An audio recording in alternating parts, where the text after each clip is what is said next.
গতকালকে সাবেক অবৈধ আইনমন্ত্রী, অবৈধ বলা যাবে কারণ সরকার অবৈধ, মন্ত্রীগুলো অবৈধ, ওনারে যখন ডিম উপর দিয়ে মারে, নিচ দিয়ে মারে, বিভিন্ন জায়গায় যখন ডিম দিচ্ছিল থেরাপির কারণে, শেষ পর্যন্ত বলেই ফেলেছে একটা দোষ আমার না, সব আমারই উপর থেকে নির্দেশ দিয়েছে হাসিনা। এই কথাটা বলার পরে দেখলাম লোকটা হাসতেছে।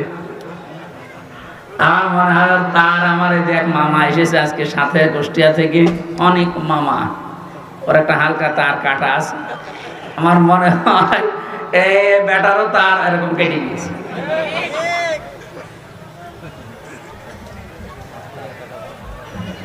এখন যা যে যারে ধরছে একটু কিছু দিলেই সব ধরছে বর্তাছে আল্লাহ বলির উপরে।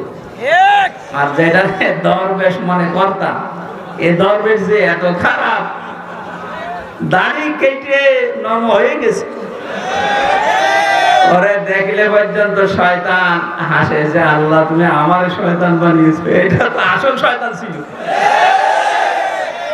হোসেন মাওলানা বলছিল না 29,000, না ওটা 36,000, পদ্মা সেতু বানিয়েছে 32,000 টাকা খরচ করি, আর এই লোকটা শুধু বাইরের একটা ব্যাংকে টাকা পড়ে আছে 36,000 কোটি টাকা। ওই টাকাগুলো ফেরত পেলে বাংলাদেশে আর একটা পদ্মা সেতু বানানো যাবে। মালয়েশিয়ায় দেখলাম এই যে পেনাং থেকে এই আর একটা শহরে যাবার সময় 2টা ব্রিজ পর পর, একটা মনে হয় 8 কিলোমিটার, একটা 17 কিলোমিটার। এই যে বিশাল বিশাল ব্রিজ তারা বানিয়েছে, বাংলাদেশেও সম্ভব, শুধু এই দরবেশদের টাকাগুলো বাইরে থেকে নিয়ে আসা দরকার। এই জন্য যারা দায়িত্বে আছেন আহ্বান জানাবো, এসব এ দরবেশ হোক আর ধরবেশ হোক, এদেরকে এভাবে বিভিন্ন জায়গা দিয়ে ডিম যখন দিচ্ছে দিয়ে কি বলবো, এগুলো নিয়ে এই টাকা পয়সা গুলো সব আমাদের দেশে নিয়ে আসেন, দেশ ইনশাল্লাহ দাঁড়িয়ে যাবে। আমরা পবিত্র পরিষ্কার পরিচ্ছন্ন হওয়ার কথা বলছিলাম, স্বাধীন দেশে যেহেতু এখন আছি, চর্মচোখে জ্ঞান 52 বছর 53 বছর তো আমার বয়স না, আমার বয়স 32-33 বছর। এখানে যারা আছে এরকম বহু বয়সের মানুষ আছে, এই মানুষগুলো সহ আমরা দেখেছি এই 52 বছর বিভিন্ন মানুষের দেশটা চালিয়েছে, কিন্তু কাঙ্ক্ষিত মানের শান্তি আমরা এখনো পাইনি। এখন শুধু বাকি আছে যে কোরআন দিয়ে চললে কেমন দেখা যায়, এটা দেখতে বাকি আছে। এটা আমরা দেখতে চাই কিনা? এটা এমনি এমনি হবে? কথা শেষ করবে, এমনি এমনি শুধু দোয়া করে হবে? কাজ করা লাগবে না? সুতরাং কোরআন দিয়ে চালাবে যারা, এরকম মানুষগুলোকে আজ আমরা ওখানে পাঠাতে চাই আর দেখতে চাই চর্ম চোখে। আল্লাহ আমাদেরকে তুমি একটু দেখার তৌফিক দাও যে জমিনটা কোরআন দিয়ে চলছে। দল মত নির্বিশেষে আমরা এই অনুষ্ঠানে ইবাদত মনে করে এসেছি, বলেন তো আলহামদুলিল্লাহ। তাআওয়ানু আলাল বিররি ওয়াত তাকওয়া ওয়া লা তাআওয়ানু আলাল ইসমি ওয়াল উদওয়ান। আল্লাহর ঘোষণা, এই পৃথিবীতে তোমরা ভালো কাজে, নেক কাজে একে অন্যকে সাহায্য করো, অন্যায় কাজ করবা না, অন্যায় কাজে সাহায্য সহযোগিতা করবা না। আজ আমরা আহ্বান জানাচ্ছি, রাষ্ট্র যেহেতু সংস্কার আরম্ভ হয়ে গেছে বা চলছে, আমরা সব জায়গায় ইসলাম দিয়ে সংস্কার করতে চাই। নবীর উপরে দরুদ আর সালাম পাঠ করার মাধ্যমে তেলাওয়াতকৃত আয়াত থেকে যেটা লিখে দিয়েছেন এর উপরে ভিত্তি করে আমরা তাফসীরুল কোরআন মাহফিলে তাফসীর আকারে কথা বলতে চাই ইনশাআল্লাহ।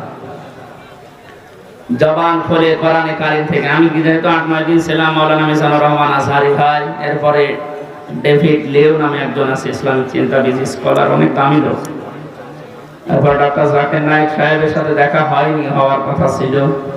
এই মানুষগুলোর কাছে মিশে আমি সেই কয়েকদিন ছিলাম, আমি সবচাইতে বড় বিষয় পেয়েছি, ওনারা আলেমদের কিছু দায়িত্ব কর্তব্য, যেহেতু ওনারা মজলুম মানুষ, আসবে, দেশে ফিরে আসবে। মিজান ভাই জানিয়েছে আমি কিছুদিনের ভেতরে এই দেশে যাব ইনশাআল্লাহ। আমি বলেছিলাম ভাই দেশে আসার পরে কুষ্টিয়া, আমার জন্মভূমি কুষ্টিয়াতে কোরআনের কথাগুলো চলে না, কারণ যে দুইজন শয়তান এই বাংলাদেশে আল্লাহ পাঠিয়েছে ওই জেলায়, আমার জন্মভূমি, তারপরও আমারে বলতো না। এই যে খুলনা বিভাগের 10-11টা জেলা, একটাতেও আমার কথা বলতে দিত না। যাওয়ার আগে 144 ধারা জারি হয়ে যেত। এখন যেহেতু সুযোগ এসেছে, ওনাকে বললাম আমার কুষ্টিয়া দিয়ে আপনি কোরআনের কথাগুলো আরম্ভ করবেন। উনি সময় দিতে চেয়েছি, দেখি দেশে আসুক ইনশাআল্লাহ। বাংলাদেশের প্রত্যেকটি জায়গা তখন আর জামাতের প্রোডাক্ট কেউ বলতে পারবে না। যারা বলতো তারা এখন কবরে। আল্লাহ রাব্বুল আলামিন তার কোরআনে কারীমকে যেন উন্মুক্ত করে দেন দেশের জন্য এবং প্রতিষ্ঠা করে দেন। বলেন আমিন। সূরা আরাফ কোন সূরা বলেন তো? 157 নম্বর, একটা মাত্র আয়াতের 4 ভাগের 1 ভাগ আমরা পড়েছি। বিশ্বনবীর হাদিস লক্ষ লক্ষ, সেখান থেকে একটা হাদিস নবীজির জামাই হযরতে আলীর বর্ণনা করা, যোগের সাথে মিলিয়ে আমরা তেলাওয়াত করলাম। এই দুইটাকে সামনে রেখে কোরআন যেভাবে তাফসীর করা লাগে হক আদায় করে চেষ্টা চালাচ্ছি ইনশাআল্লাহ। এটা যেহেতু মমতাজের কনসার্ট না, সে মহিলার এখন আর কনসার্ট করা সম্ভব না, কারণ তারও দোলাদুলি এখন আর কেউ দেখতে চায় না। ও ফেটেও আর কারো যাচ্ছে না। ফেটে যাচ্ছে না, এখন সারা বাংলাদেশে শুধু আল্লাহর কথা হবে। কারণ মানুষের জিকির করে আমরা বহু দেখেছি, একটা মানুষের আলোচনা, একটা মানুষের জিকির যে পরিমাণ হয়েছিল, যদি আল্লাহর জিকির ওই পরিমাণ এই দেশে হতো, আমরা আল্লাহর ওলি হয়েছিলাম। আল্লাহরও মনে হয় সহ্যের বাইরে চলে গেছে, না তো এত অপমান তো আমি ফেরাউনকেও হতে দেখিনি। আমি তার জীবনী পড়েছি, তাহলে এত অপমান হয়নি। আল্লাহ রাব্বুল আলামিন কোরআনে কারীম কিভাবে মানুষের সামনে উপস্থাপন করা লাগে এটা আমাদের শিখিয়েছেন 1500 বছর আগে। আমরা আল্লাহর ওই ধরনটা সামনে নিয়ে আসি, নাকি আমার মন মতো বলবো না। আল্লাহ পাক বলেন কিতাবুন উনসিলা ইলাইকা ফালা ইয়াকুন ফি সাদরিকা হারাজুম মিনহু লিতুনযিরা বিহি ওয়া যিকরা লিল মুমিনিন। আল্লাহ বলেন এই একটা কিতাব, পৃথিবীতে একটাই মাত্র কিতাবের নাম আল্লাহ জানিয়েছেন, তার নাম কোরআন শরীফ। এই জন্য কবরে যাওয়ার পর মানুষকে যখন জিজ্ঞাসা করা হবে মার রব্বুকা, তোমার রব কে, লোকটা যদি বলে রব্বি আল্লাহ, আমার রব আল্লাহ, সঙ্গে সঙ্গে ফেরেশতারা জিজ্ঞাসা করবে মা দীনুকা, তোমার জীবন ব্যবস্থা কি। লোকটা যদি বলে দীনুন আল ইসলাম, সঙ্গে সঙ্গে ফেরেশতা বলবে মান হাজার রাজুল, এই লোকটা কে ছিল। লোকটা যদি বলে ফেলে হাযা নাবিয়ুনা মুহাম্মাদুর রাসূলুল্লাহ সাল্লাল্লাহু আলাইহি সাল্লাম, সঙ্গে সঙ্গে ফেরেশতারা আরেকটা বলবে এই কথাগুলো তুমি পেয়েছো কোথায়। কথা বুঝতেছে? আপনি পৃথিবীর কোন বইয়ের নাম, কিতাবের নাম বললে ফেরেশতারা কিন্তু ওগুলো চিনবে না।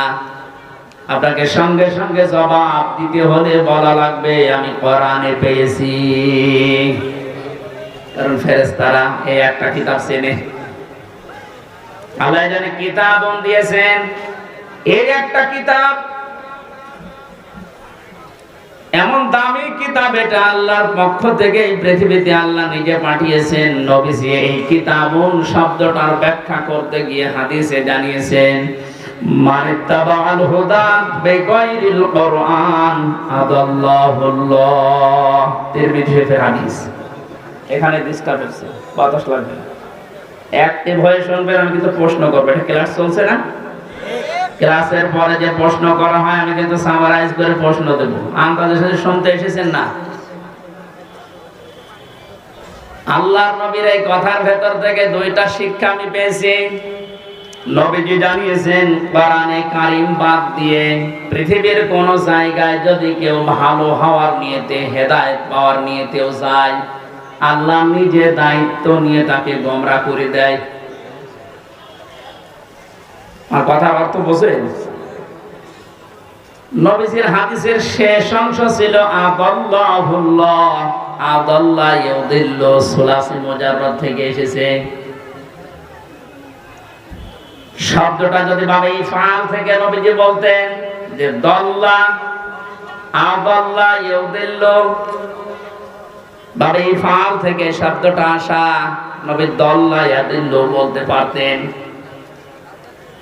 দল্লা ইয়াদিল্লু এ শব্দ দিলে বাংলা অর্থ হতো আপনি নিজেই নিজেকে খারাপ বানিয়ে ফেলেছেন, আপনি নিজের জন্য নিজে দায়ী, আর কেউ দায়ী না।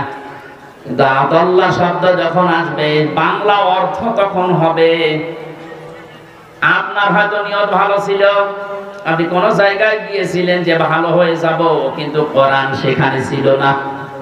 এই জন্য আল্লাহ রাগ করে নিজে দায়িত্ব নিয়ে আপনাকে আরো খারাপ বানিয়ে দেবে।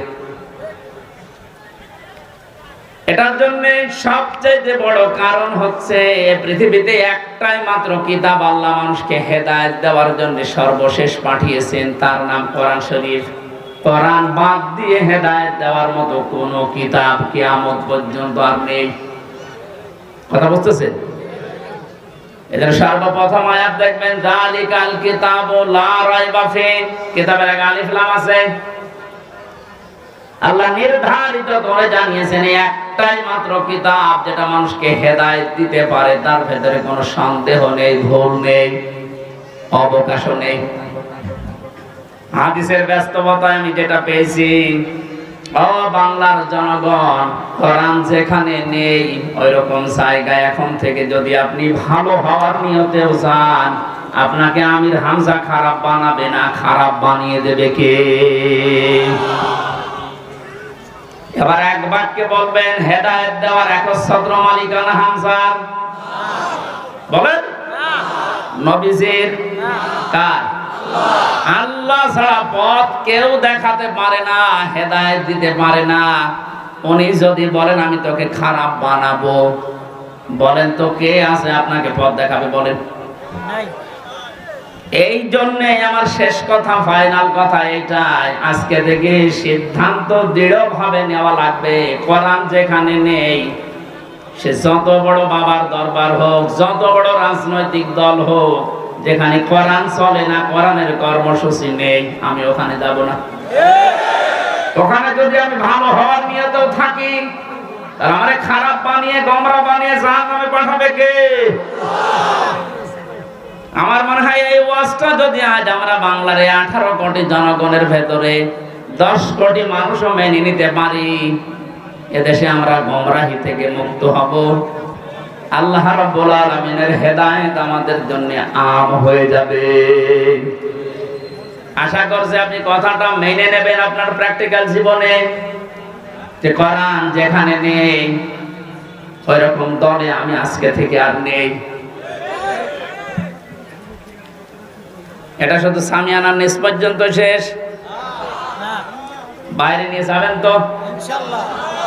যেখানে কোরআন নেই, তাহলে যদি আপনি জানো ভালো হওয়ার নিয়ত আপনার ছিল, কিন্তু আপনাকে আল্লাহ ভালো রাখবে না। শ্বশুরকে মানুষ অনেকে বাবা বলে ডাকে, এটা হারাম না, জায়েজ আছে, কিন্তু নিজের বাবার সামনে যদি বারবার শ্বশুরকে আব্বাজান বলেন, লোকজন জিজ্ঞাসা করে এইটাকে, এটা আমার শ্বশুর আব্বা, আর এইটা চিনি না, বাবা রাগ হবে না? বাবা বলা জায়েজ আছে বলে আপনি একেবারে সব সময় মুখে ফেনা তুলে ফেলবেন আব্বাজান বলে, আসল যেটা জন্মদাতা বাবা, ওর কোনো খবর নেই।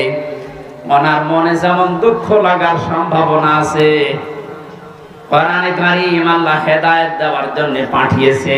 এইটা বাদ দিয়ে সত্যি যদি আপনি কোন জায়গায় আপনার নিয়ত ভালো নিয়েও যান, আল্লাহ কিন্তু দায়িত্ব নিয়ে আপনাকে খারাপ বানিয়ে দেবে। আল্লাহ এই জন্য শব্দটা প্রথমে দিয়েছেন কিতাবুন, এই একটা কিতাব, উনজিলা ইলাইকা, হে নবী আপনার প্রতি আমি এটা নাযিল করেছি। ফালা ইয়াকুম ফি সাদরিকা হারাজুম মিনহু লিতুনদিরা বিহি, এই কিতাব দিয়ে যখন ওয়াজ করবেন, এই কিতাব দিয়ে আপনার উম্মতদেরকে যখন সতর্ক করবেন, তখন আপনার মনের ভেতরে যেন কোনো সংকীর্ণতা না আসে। হারাজুন শব্দের ব্যাখ্যা পেয়েছি আমি তাফসীরে দুইটা, একটু খেয়াল করেন। এক নম্বরে কোরআনে কারীম দিয়ে যখন আপনি মানুষকে বোঝাবেন, তাফসীর করবেন, ব্যাখ্যা বিশ্লেষণ দিবেন, তখন আপনার মনের ভেতরে যেন এই ধারণা না আসে না জানি অনেকের আবার মন খারাপ হয় কিনা। এরকম মানুষের দেশে ছিল না? কোরআন দিয়ে বোনেরা, প্রাণপ্রিয় নাটোরবাসী, আব্দুল আজিজ ভাই বলছিলেন না যে 17 বছর কথা বলার অভ্যাস নেই, সব ভুলে গেছি। আমাদের অবস্থাও তাই। ওনারা তো তাও দিনের পর দিন একটু বাইরে থাকা, পালিয়ে থাকার সুযোগ পেয়েছে, আর আমরা এমন জায়গায় ছিলাম কথা বলা তো দূরের কথা, হা করাও যেত না, এমন জায়গায় রেখেছিল। সুতরাং আমরা অনেক কিছু ভুলে গেছি। আল্লাহ যেন আবার স্মরণ করিয়ে দেন জাতির উপকারের জন্য। যে আল্লাহ আমাদেরকে স্বাধীন বাংলাদেশে পরাধীন ছিলাম, আবার নতুন করে স্বাধীন হওয়ার একটা স্বাদ আমাদেরকে দেখালেন। সবচাইতে বড় স্বাদ পাবো যদি আল্লাহর কোরআন দিয়ে এই জমিনটা চলে। এইটা দেখতে মন খুব চায়। আমি 7-8 দিন আগে ছিলাম মালয়েশিয়া, দুবাই, সিঙ্গাপুরে, সমস্ত জায়গায়।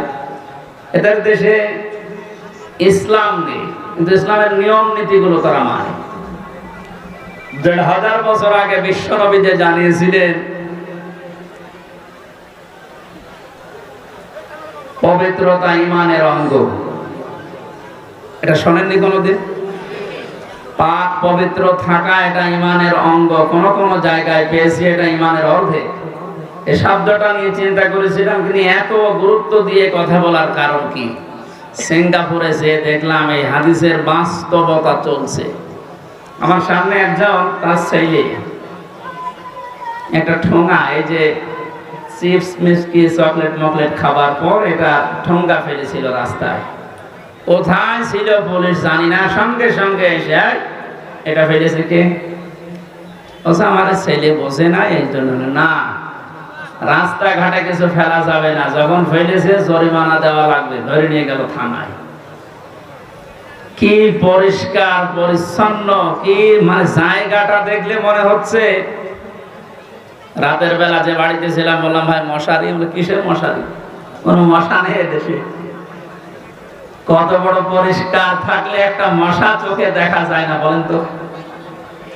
এই জন্য বলছি ওদের দেশে ইসলাম ওরা মানে না, কিন্তু ইসলামের নিয়ম নীতি গুলো দেখলাম ফলো করছে।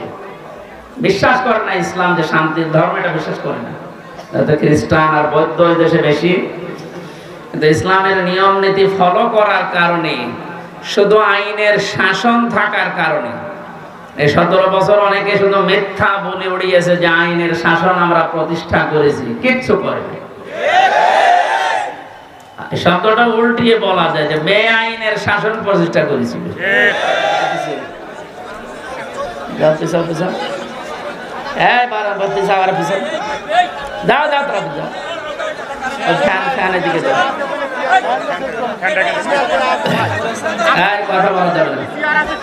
যারা দায়িত্বে আছেন তাড়াতাড়ি বসেন। আর এই ক্যামেরা ভিডিও এগুলো নিষেধ করি নাই, এদের জন্য ডিস্টার্ব হয়, তারা ঠিক মতো টাঙাতে পারে না। ওরা ঠিক করে বসে পড়বে, ওরা ঠিক করে বসে পড়বে। আর একটু নিচু নিচু করে দেবে, এত উপরে দিলে পেছনে মানুষ দেখতে পায় না। এখানে দাঁড়িয়ে আছেন কি? বসেন, কি করতে আছে?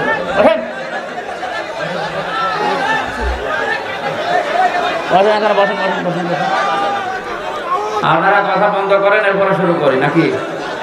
নেন, 1-1.5 মিনিট সময় দিলাম, যা বলার বলেন। 45 মিনিট।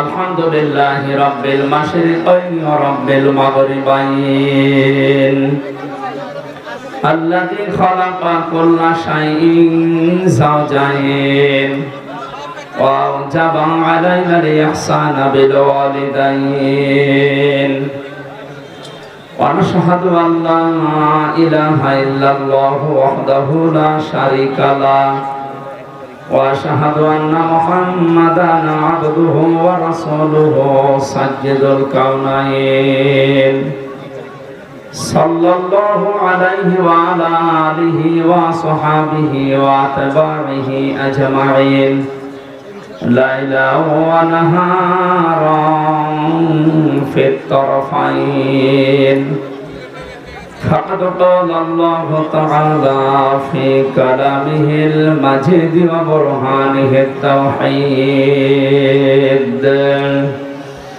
أعوذ بالله من الشيطان الرجيم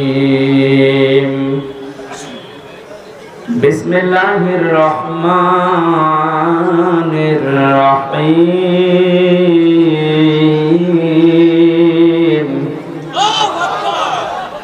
الذين يتبعون الرسول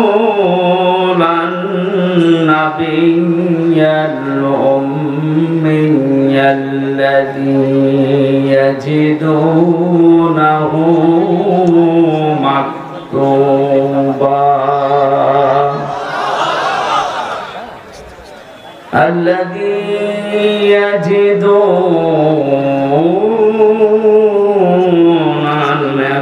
يجدونه مكتوبا عندهم في التوراة والإنجيل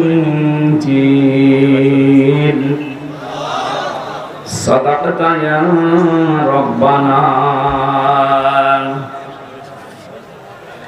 عن علي رضي الله تعالى عنه قال قال النبي صلى الله عليه وسلم يوشك أن يأتي على الناس زمان لا يبقى من الإسلام إلا اسمه ولا يبقى من القرآن إلا رسمه مساجدهم عامرة وهي خراب من الهدى علماؤهم شر من تحت أديم السماء من عندهم تخرج الفتنة وفيهم تعود رواه البيهقي.